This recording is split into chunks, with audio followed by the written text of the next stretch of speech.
माझे नाव राणी आहे. मी माझ्या 4 वर्षाच्या मुलीचा शाळेत प्रवेश करून घेतला. ती शाळेतून आल्यावर मला म्हणाली, "मम्मी, आज मला बाबा न्यायला आले होते. आज मी व्हॅनने आले नाही. बाबांनी मला घरी सोडले." तिचे हे बोलणे ऐकून माझ्या पायाखालची जमीनच सरकली. माझी आत्मा हादरली. माझी मुलगी हे काय बोलतीये? कारण माझ्या पतीचे निधन होऊन आता 2 वर्षे झाली होती. बरोबर 2 वर्षापूर्वी त्यांना हृदयविकाराचा झटका आला होता आणि त्यातच त्यांचा मृत्यू झाला होता. सत्य काय आहे हे जाणून घेण्यासाठी मी शाळेच्या गेटवरचा CCTV कॅमेरा पाहिला. ते पाहून माझे डोळे विस्फारले गेले. माझ्या बालपणीच्या त्या काळ्या सावल्या आजही माझ्या डोळ्यासमोर जिवंत होत्या. जणू त्या प्रत्येक दृश्याने माझ्या हृदयाचे तुकडे केले होते. मी काहीही विसरू शकत नाही. मला सर्व काही नीट आठवते. एखादा व्यक्ती आपला वाईट काळ विसरू शकतो का? आणि असा काळ ज्यात फक्त दुःख आणि वेदनाच मिळाल्या असतील. जेव्हा माझ्या आईचा मृत्यू झाला तेव्हा मी 15 वर्षाची होते. माझ्या कुटुंबात फक्त 3च लोक होते. माझे वडील, माझी आई आणि मी. त्यांची मी लाडकी मुलगी होते. माझ्या आईला दुसरे अपत्य झाले नव्हते. माझी आई खूप काळजी घ्यायची. पण मग अचानक तिची प्रकृती बिघडली आणि ती हे जग सोडून गेली. तिने फक्त हे जगच नाही तर मला आणि वडिलांना सुद्धा एकटे सोडले होते. किंवा कदाचित असे म्हणूया की तिने फक्त मलाच एकटे सोडले होते. कारण वडिलांनी तर आईच्या मृत्यूनंतर दुसरे लग्न केले होते. त्यांना त्यांची जोडीदार मिळाली होती. पण माझे मात्र कोणीच नव्हते. आईच्या निधनावर वडिलांच्या डोळ्यात पाणी आले होते. सुरुवातीला ते माझ्यावर खूप प्रेम करायचे. सर्व काही ठीक चालले होते. ते मला त्यांच्या जवळ झोपवायचे. पण हा काळ लवकरच संपला. कारण काही महिन्यानंतर मला एका अनोळखी स्त्रीचा सामना करावा लागला. वडिलांनी दुसरे लग्न केले होते आणि ती अनोळखी स्त्री आमच्या आयुष्यात आली होती. माझी नवीन आई, वडिलांची दुसरी पत्नी. माझ्यासाठी हे सर्व नवीन होते. मला आजही आठवते, जेव्हा ती पहिल्यांदा आमच्या घरात आली तेव्हा तिच्या डोळ्यात माझ्यासाठी ना प्रेम होते ना जवळीक. जणू मी तिच्यासाठी कोणीच नव्हते, फक्त एक ओझे होते. तिने कधीच माझ्याकडे प्रेमाने पाहिले नाही आणि वेळ आल्यावर हे सत्य पूर्णपणे समोर आले. वडील दिवसेंदिवस बदलत गेले. जे वडील कधी काळी माझ्यावर प्रेम करायचे, त्यांनी दुसऱ्या पत्नीच्या आगमनानंतर आपले पूर्ण लक्ष तिच्यावरच केंद्रित केले आणि आपल्या मुलीला जणू ते विसरूनच गेले. त्यांचे प्रेम माझ्यासाठी कमी आणि त्या स्त्रीसाठी जास्त होऊ लागले. मी शांतपणे सर्व पाहत राहायचे. वडील तिच्यासोबत हसायचे, तिच्यासोबत जेवायचे, रात्री तिच्या खोलीत बसायचे आणि मी एकटी आपल्या गोधडीत आकसून झोपायचे.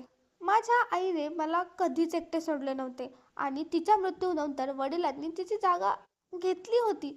पण वडिलांचे दुसरे लग्न झाल्यावर त्यांनी मला पूर्णपणे एकटे पाडले. माझी प्रत्येक जिद्द, माझी प्रत्येक इच्छा आणि माझे अश्रू आता अर्थहीन झाले होते. वडिलांचे प्रेम आता फक्त त्या स्त्रीसाठीच उरले होते. जेव्हा त्या स्त्रीला मुलगा झाला तेव्हा या घरात माझी किंमत एखाद्या मोलकरणीसारखी झाली होती. एका वर्षातच तिने मुलाला जन्म दिला. आता घराची सर्व कामे मीच करायचे. भांडे घासणे, कपडे धुणे, केरसुणी मारणे आणि स्वयंपाक करणे ही सर्व माझीच जबाबदारी झाली होती. सावत्र आई तिच्या मुलालाही माझ्याच हवाली करायची. त्या मुलाला सांभाळणे, त्याला अंघोळ घालणे, रात्रभर जागून त्याची कामे करणे आणि दिवसभर घरकाम करणे हे माझ्यासाठी आता रोजचेच झाले होते. सावत्र आईच्या चेहऱ्यावर नेहमी एक विचित्र हास्य असायचे. पण वडील घरात नसले की ती माझे जगणे कठीण करायची. तिच्या जिभेतील शब्द माझ्या हृदयाला टोचायचे. ती मला म्हणायची, "तू खूप कमनशिबी आहेस. स्वतःच्या आईला खाऊन टाकलंस. आम्ही तुझ्यावर दया करतोय म्हणून तुला पाळतोय. नाहीतर तुझ्यासारख्या मुली रस्त्यावर भटकतात." मी लहान होते, कमकुवत होते, पण हे सर्व शब्द निमूटपणे सहन करायचे. एकदा मी वडिलांकडे सावत्र आईची तक्रार करण्याचा प्रयत्न केला. तेव्हा ती रडत रडत वडिलांच्या शेजारी बसली आणि म्हणाली, "बघा, तुमची मुलगी माझ्यावर आळ घेते." वडिलांनी मला जवळ बोलवले आणि विचारले, "बाळा, तू खोटं का बोलतेस?" सावत्र आई म्हणाली, "हो, ही खोटं बोलते. माझ्यावर आरोप करते. हिला ताब्यात ठेवावे लागेल, नाहीतर उद्या ही आपलं नाव बदनाम करेल." ती खूप रडू लागल्यावर वडिलांनी माझ्या गालावर एक जोरदार थप्पड मारली आणि म्हणाले, "यापुढे कधीही माझ्याकडे तुझ्या आईची तक्रार घेऊन येऊ नकोस. ती तुझ्यासाठी किती करते, तुझी काळजी घेते, तुझी कामे करते, आई बनून तुला सांभाळते आणि तरीही तू तिच्यावरच आरोप करतेस." त्या दिवसापासून माझ्या मनात एक खोल दुःख निर्माण झाले. शाळा हाच माझा एकमेव आधार होता. तिथेच मला काही तास सुखाचा श्वास मिळायचा. माझ्यासारख्या इतर मुलींना हसताना पाहून माझे मन जळायचे. पण मी स्वतःची समजूत काढायचे की मी सुद्धा कधीतरी काहीतरी बनेन आणि माझे आयुष्य बदलेल. पण तो दिवस कधीच येऊ दिला नाही. आता मी 17 वर्षाची झाले होते. एके दिवशी शाळेतून परतताना काही मुलांनी माझा रस्ता अडवला. ते मुले घाणेरड्या भाषेत बोलू लागले आणि भांडण करू लागले. मी पुढे जाण्याचा प्रयत्न केला, तर त्यांनी माझा मार्ग अडवला. मी खूप घाबरले होते, थरथर कापत होते. मागे वळून पाहिले तर कोणीच दिसत नव्हते. अचानक मला एक आवाज ऐकू आला. "अरे, तिला हात लावायचा नाही, नाहीतर तुमचे हात तोडून टाकेन." तो ओम होता. त्याने त्या मुलांना धक्का दिला आणि माझ्या समोर येऊन उभा राहिला. त्याने मला त्याच्या मागे राहण्याचा इशारा केला आणि त्या मुलांना तिथून असे पळवून लावले जणू ते कचराच होते. माझे डोळे त्याच्यावर खिळले होते. जेव्हा तो माझ्याकडे वळाला तेव्हा त्याच्या डोळ्यात काहीतरी असे होते ज्यामुळे माझ्या मनाला शांती मिळाली. मी नजर खाली वळवली, पण मनाला पहिल्यांदाच एका अनोख्या धडधडीचा अनुभव आला. त्या दिवसानंतर तो अनेकदा शाळेच्या वेळी माझ्या वाटेत यायचा. कधी दुरूनच हॅलो म्हणायचा, तर कधी सावलीत उभा राहून माझ्याकडे पाहायचा. एके दिवशी त्याने मला विचारले, "तू कशी आहेस?" तो कदाचित माझ्याशी बोलण्याचे निमित्त शोधत होता. मी अडखळत उत्तर दिले, "ठीक आहे." तो हसून म्हणाला, "तू नेहमी हसत जा. हसताना तू खूप छान दिसतेस." त्या दिवशी मी दिवसभर आरशात स्वतःला पाहत राहिले की हसणे खरंच मला शोभते की तो माझी चेष्टा करत होता. पण ते एक सर्व स्वप्नच ठरले. कारण काही दिवसानंतर सावत्र आईने मला उठवले आणि म्हणाली, "आजपासून तुझी शाळा बंद. उठ लवकर आणि घराची सर्व कामे कर. कपडे धु, भांडे घास. शिक्षणाचे स्वप्न सोडून दे. दुसऱ्याच्या घरी जाऊन तुला घरकाम करायचे आहे, शिक्षण नाही." मी काही बोलण्याचा प्रयत्न केला, पण तिने माझे केस पकडून मला ओढत किचनपर्यंत नेले आणि म्हणाली, "आज संध्याकाळचे जेवण तुलाच बनवायचे आहे." मी रडत राहिले आणि नाईलाजाने मला सर्व कामे करावी लागली. वडील संध्याकाळी घरी आले तेव्हा त्यांनी विचारले, "आज तू शाळेत का गेली नव्हतीस?" मी काही बोलण्याआधी सावत्राई पुढे आली आणि म्हणाली, "तुमची मुलगी पळून गेली होती. गल्लीमध्ये कुठे कुठे फिरत होती. काय माहिती? मी हिला पकडून घरी आणली आहे." आधी वडिलांनी माझ्याकडे रागाने पाहिले. त्यांनी माझे काहीही ऐकून घेतले नाही आणि मला मारले. त्यांनी स्वतःच्या पत्नीवर विश्वास ठेवला. माझे केस ओढत ते म्हणाले, "लाज वाटू दे. तू मुलगी आहेस आणि असे उद्योग करतेस. चांगल्या घरच्या मुली अशा बाहेर फिरत नाहीत. यापुढे तुझी तक्रार आली तर तुझे केस कापून टाकेन. शाळेत जाण्याची गरज नाही. घरकाम कर." मी गप्प बसून रडत राहिले. माझ्यातील प्रत्येक स्वप्न आता विखुरले होते. ना प्रेम उरले होते, ना शिक्षण, ना घरात सुख होते. माझ्या हातात भांडी होती आणि मनात एक ओझे, ज्याचे वजन दिवसेंदिवस वाढत होते. एके संध्याकाळी जेव्हा मी भाजी आणायला बाहेर पडले तेव्हा वाटेत मला ओम भेटला. तो म्हणाला, "राणी, तू कुठे आहेस? आजकाल दिसत नाहीयेस. सर्व ठीक आहे ना?" मी फक्त एवढेच म्हणले की सर्व ठीक आहे. माझ्या डोळ्यातील अश्रू पाहून त्याला काहीतरी म्हणायचे होते, पण मी मागे वळून निघून आले. पण ओम माझ्यासाठी एक आशा बनला होता. मी मनातल्या मनात त्याचा विचार करून हसायचे. तो नेहमी त्या गल्लीच्या कोपऱ्यावर भेटायचा जिथून शाळेचा रस्ता सुरू व्हायचा. आता मी शाळेत जात नव्हते, तरीही तो माझी वाट पाहायचा. एके दिवशी मी हिंमत करून स्वतः तिथे जायला लागले. कदाचित मनाला खात्री पटवून द्यायची होती की अजून सर्व काही संपलेले नाही. मी अजून श्वास घेऊ शकते. तो मला पाहून हसला आणि म्हणाला, "राणी, हे जग तुझ्यासारख्या मुलीसाठी बनले नाही. पण आपण या जगाला आपल्यासारखेच बनवू. तू फक्त माझा हात धरून ठेव." आणि मी खरोखरच त्याचा हात धरला. वेळ जात गेला आणि आमच्या प्रेमाला 1 वर्ष झाले. ओम माझ्यापेक्षा 3 वर्षांनी मोठा होता. तो 20 वर्षाचा होता. सावत्र आईला अजूनही पत्ता नव्हता की मी कामासाठी घराबाहेर पडले की ओमला भेटते. ओमचे हे शांत प्रेम अजून तर यशस्वी होते. आम्ही तासनतास बोलायचो. लहान लहान गोष्टी ज्या दोन खरे सोबती एकमेकांसोबत शेअर करतात. एके दिवशी त्याने माझा हात धरून म्हटले, "जर तू मला मिळाली नाहीस तर मी सुद्धा या वस्तीसारखाच वाईट माणूस बनेन." मी हसून म्हणाले, "मग तू माझ्यासारखा बन." तो गंभीर होऊन म्हणाला, "मी तुला वचन देतो की तुला कधीच एकटे सोडणार नाही." तो मला बागेत घेऊन जायचा. तो विचारायचा, "हे तुझे हात कायमचे माझ्या हातात कधी येतील?" मी फक्त हसायची. आम्ही प्रत्येक भेटीत छोटी स्वप्ने विणायचो. तो म्हणायचा, "एके दिवशी माझे स्वतःचे घर असेल, ज्यात तू माझ्यासोबत असशील. तू तिथे अशीच हसत राहशील आणि मी तुला पाहत राहीन." आपले एक छोटेसे जग असेल ज्यात आपली मुले असतील. मी हसायचे आणि म्हणायचे, आणि माझ्या मुलांना शिकवण्याची जबाबदारी माझी असेल. तो म्हणायचा, ठीक आहे, मग स्वयंपाक मी करत जाईन. ही आमची ती स्वप्ने होती, जिथे जगाची कोणतीही भीती नव्हती. पण एके दिवशी तेच घडले, ज्याची मला भीती होती. मी आणि ओम बागेत एका कोपऱ्यावर बसलो होतो. मी त्याच्या खांद्यावर डोकं ठेवलं होतं आणि तो मला सांगत होता की त्याला एखादा छोटासा व्यवसाय सुरू करायचा आहे. अचानक माझ्या गालावर एक जोरदार थप्पड बसली. मी घाबरून पाहिले तर ती सावत्र आई होती. तिचे डोळे रागाने लाल झाले होते. तिने माझा हात धरून मला इतक्या जोरात ओढले की मी जमिनीवर पडले. ती ओरडू लागली, आम्ही तुला हे संस्कार दिले होते का, की तू रस्त्यावर बसून मुलांसोबत आवारागिरी करशील? तू आमची इज्जत मातीत मिळवली आहेस. निघ इथून, काळ्या तोंडाची. ओमने काही बोलण्याचा प्रयत्न केला तर सावत्र आईने त्याला दटवले आणि म्हणाली, तुमच्यासारखे टपोरी मुलेच अशा मुलींना फसवतात. आता ही तुमची झाली, घेऊन जा हिला. आम्हाला तर हिचे प्रेत सुद्धा घराच्या उंबरठ्यावर नकोय. माझ्या कानात जणू गरम काच ओतले गेले असावे असे मला वाटले. मी थरथरत्या पावलांनी त्यांच्यासोबत चालू लागले आणि ती मला ओढत घेऊन जात होती. वाटेत जो कोणी भेटला त्याला ती ओढून सांगत होती, बघा लोका हो, आमच्या इज्जतीची शत्रू बघा. आम्ही हिला आसरा दिला, सांभाळले आणि आता ही आमची बदनामी करत आहे. घरी पोचल्यावर त्यांनी दरवाजा बंद केला आणि मला जोरात धक्का देऊन आत फेकले. वडील समोर सोफ्यावर बसले होते. सावत्रआई म्हणाली, अभिनंदन, तुमची लाडकी मुलगी बाहेर मुलांसोबत मजामस्ती करत होती. आम्हीच चुकलो जे हिला घरात ठेवले. आता एकतर हिला घराबाहेर काढा किंवा आम्हाला. वडिलांनी काहीही न बोलता आपली चप्पल काढून मला मारले. मग ते जोरात ओरडले, निघून जा माझ्या घरातून. तू अशी निघशील असा मी विचारही केला नव्हता. तू माझी मान खाली घातली आहेस. मला तुझे तोंडही बघायचे नाही. मी जमिनीवर बसून रडत राहिले. सावत्र आईने माझे केस पकडले आणि विचारले, आता सांग, तू कुठे कुठे जात होतीस आणि कोणाकोणाला भेटत होतीस? आम्हालाही कळू दे.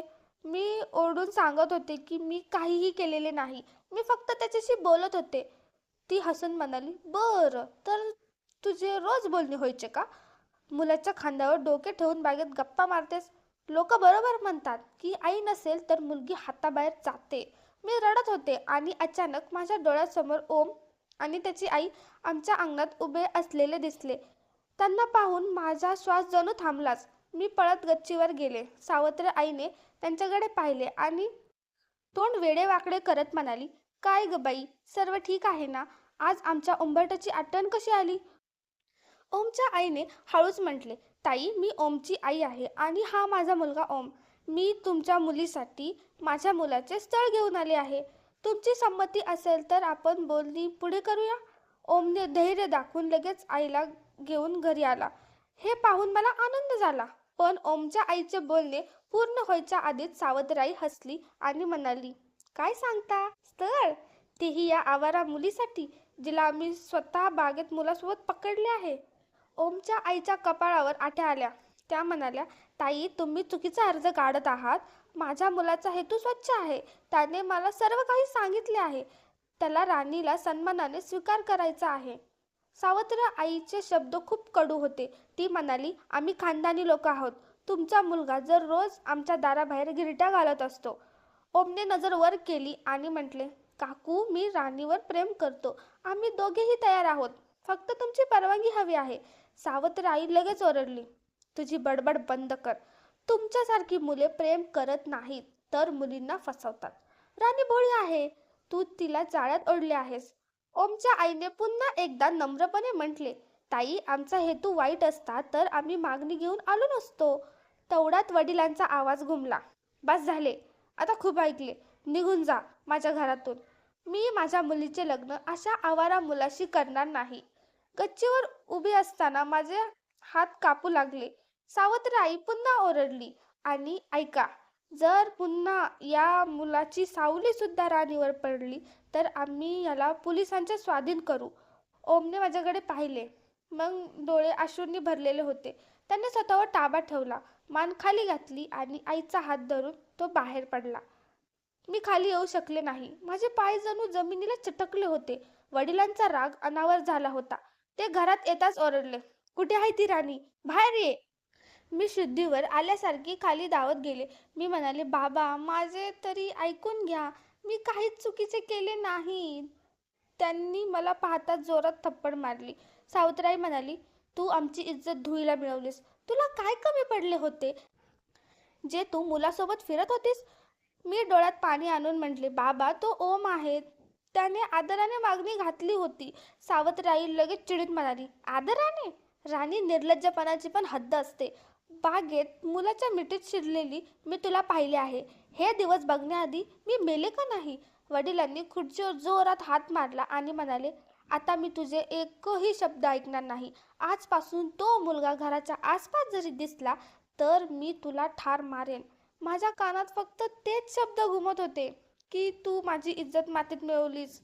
मी शांत उभी राहिले. मला ओरडायचे होते, पण माझी जीभ जणू शिवली गेली होती. दुसऱ्या दिवशी सावित्रीबाईने मध्यस्थी करणाऱ्या बाईला बोलवले आणि सांगितले, कसाही मुलगा असो, आजच लग्न पक्के करा. काळा असो, लंगडा असो, म्हातारा असो की तरुण, कोणीही चालेल. मला हिचे नखरे आता सहन होत नाहीत. हिने आमचे नाक कापले आहे. मी हिला आता घरात ठेवू शकत नाही. त्या बाईने माझ्याकडे पाहिले आणि म्हटले, मुलगी तर दिसायला खूप साधी वाटते. सावित्रीबाई नाक मुरडून म्हणाली, बागेत मुलांसोबत फिरणारी साधी दिसते.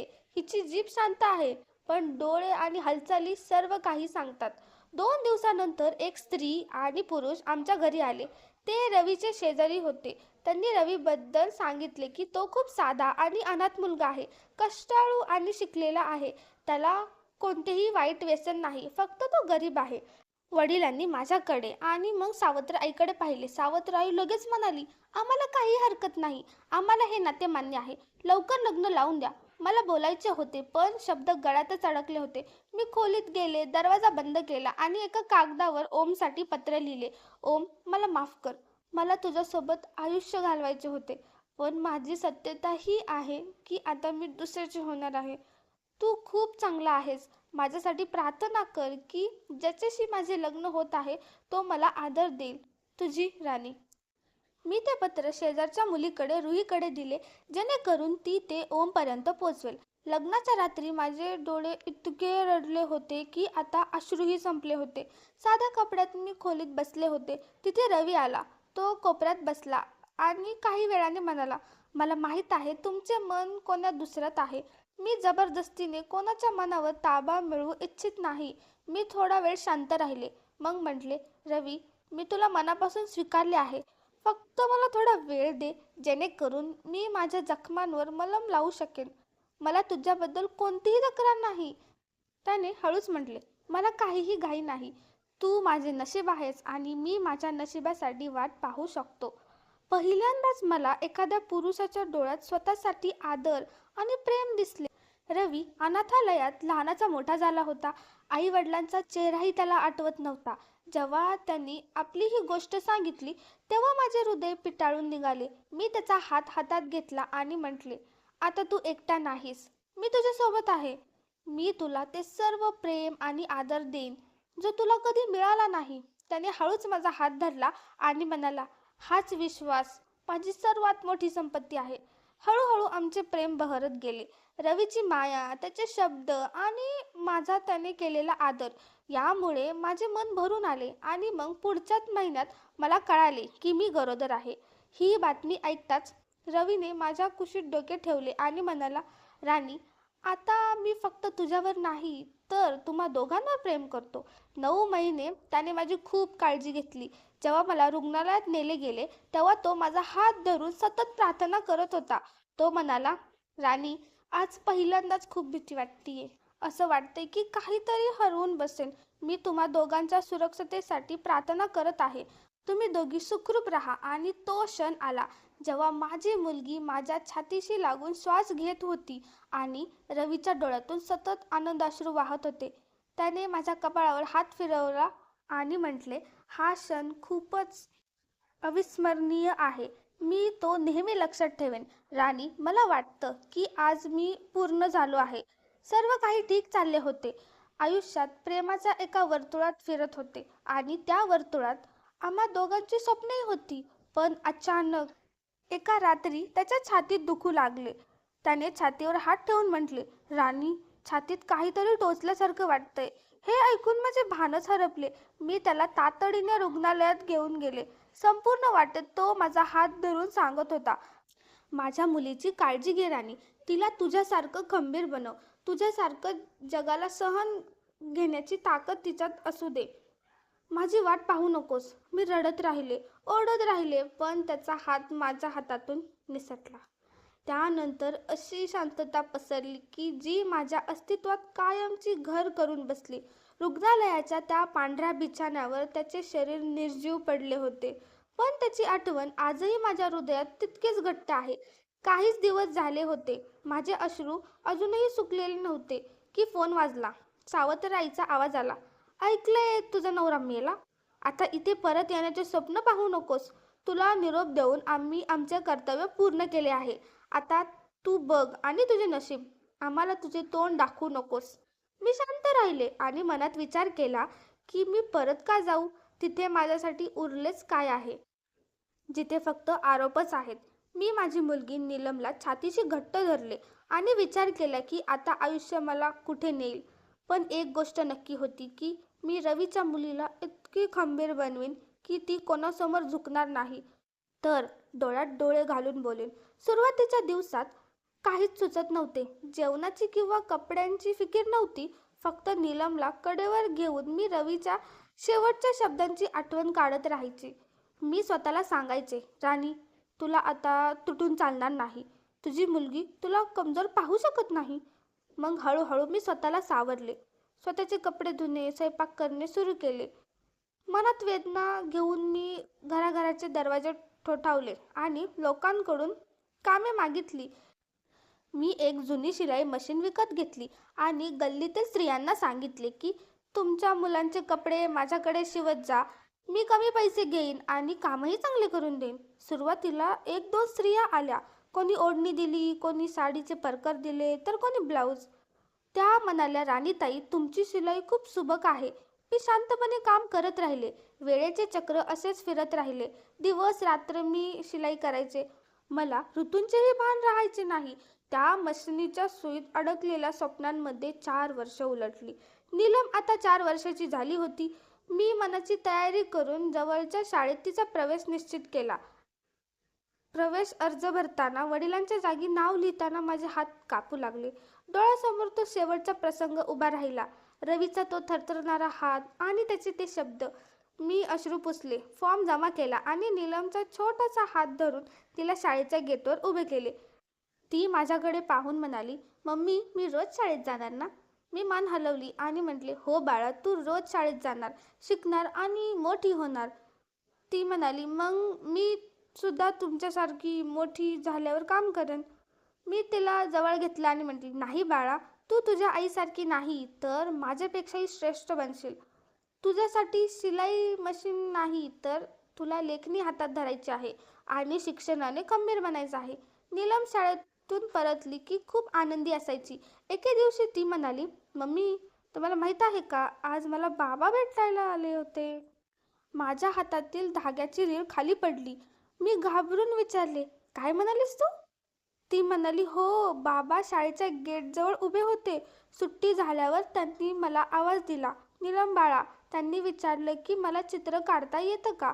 त्यांनी सांगितले की ते मला शिकवतील, पण मम्मीला सांगू नकोस. हे आपल्या दोघांमधील गुपित आहे. हे ऐकून मी खूप अस्वस्थ झाले. दुसऱ्या दिवशी मी शाळेत गेले आणि CCTV फुटेज तपासले. फुटेजमध्ये जो माणूस दिसला त्याला पाहून माझे श्वास रोखले गेले. तो दुसरा कुणी नसून ओम होता. तोच चेहरा, तीच नजर. त्यात काहीच बदल झाला नव्हता. पुढच्या वेळी जेव्हा तो नीलमला भेटायला आला तेव्हा मी तिथे पोहोचले. मी रागाने विचारले, काय शिकवणार माझ्या मुलीला. खोटं बोलायला. तो डचकून मागे वळला.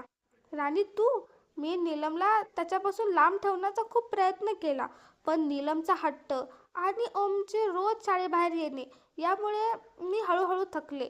ओम रोज शाळेबाहेर यायचा. कधी नीलमसाठी रंग, कधी चॉकलेट्स, तर कधी खेळणी घेऊन यायचा. नीलम इतकी खुश असायची जणू तिला तिची जुनी ओळख परत मिळाली आहे. एके दिवशी आम्ही तिघे बागेत बसले होतो. ओमने हळूच विचारले, राणी, मला तुझ्याशी बोलायचे आहे. मी म्हटले, नीलम समोर असे काहीही बोलू नकोस ज्यामुळे ती गोंधळात पडेल. ओम म्हणाला, मी तुझ्या पतीच्या अंत्यसंस्काराला आलो होतो. लांब उभा होतो. पुढे येण्याची हिंमत झाली नाही. तुझा तो शांत चेहरा पाहिला होता. राणी, मी तुझा पती होऊ शकलो नाही. तुझ्या आयुष्यात सामील होऊ शकलो नाही. पण आता मी तुला सोडून जाण्यासाठी आलेलो नाही. मला तुझे आणि नीलमचे आयुष्य सावरायचे आहे. माझ्या मनात एक वादळ सुरू होते. मी अजूनही दुसऱ्याची विधवा होते आणि त्या माणसाची असलेली माझी इमानदारी अजून जिवंत होती. पण ओमची माया आणि नीलमचा आनंद पाहून माझे मन विरघळू लागले. एके दिवशी ओमने विचारले, राणी, तुला माझ्याबद्दल सहानुभूती वाटते की अजून काही? मी म्हटले, ओम, हे सर्व सोपे नाही. मी रोज माझ्या पतीच्या आत्म्याच्या शांतीसाठी प्रार्थना करते आणि संध्याकाळी तुझ्यासोबत चहा पिते. हे मला पाप केल्यासारखे वाटते. त्या रात्री मला झोप आली नाही. पण नीलमने जेव्हा येऊन म्हटले, मम्मी, बाबांनी सांगितले की आज ते आपल्यासोबत जेवतील. तू पण सांग ना की त्यांना आपल्यासोबतच राहावं. तिच्या डोळ्यातील तो आनंद पाहून मला वाटले की जर कोणाचे दुःख वाटून घेतल्याने 3 लोकांचे आयुष्य सुखी होत असेल तर ते पाप कसे असेल. ओमने जेव्हा सांगितले की त्याने पंडिताशी बोलून एका विधवेशी लग्न करण्याबद्दल विचारले आहे, तेव्हा मला जाणवले की तो खरोखरच गंभीर आहे. पंडितांनी त्यांना सांगितले होते की एखाद्या निराधार स्त्रीला आधार देणे हे जगातील सर्वात मोठे पुण्य आहे. नीलमने सुद्धा देवाला प्रार्थना केली होती की तिचे बाबा परत येऊ दे. शेवटी मी आणि ओमने मंदिरात जाऊन अत्यंत साध्या पद्धतीने लग्न केले. अग्नीला साक्षी मानून ओमने वचन दिले की तो आमची आयुष्यभर काळजी घेईल. नीलम आनंदाने टाळ्या वाजवत होती की तिचे बाबा परत आले आहेत. मला पहिल्यांदाच जाणवले की आयुष्याने माझा हात पुन्हा एकदा खंबीरपणे धरला आहे. आज आम्ही ओमच्या घरी खूप सुखात आहोत. नीलमला तिचे वडिलांचे नाव आणि प्रेम मिळाले आहे. तर तुम्हाला ही कथा कशी वाटली आम्हाला कमेंट करून नक्की सांगा. आणि जर तुम्हाला ही कथा आवडली असेल तर व्हिडिओला लाईक करा, शेअर करा. धन्यवाद.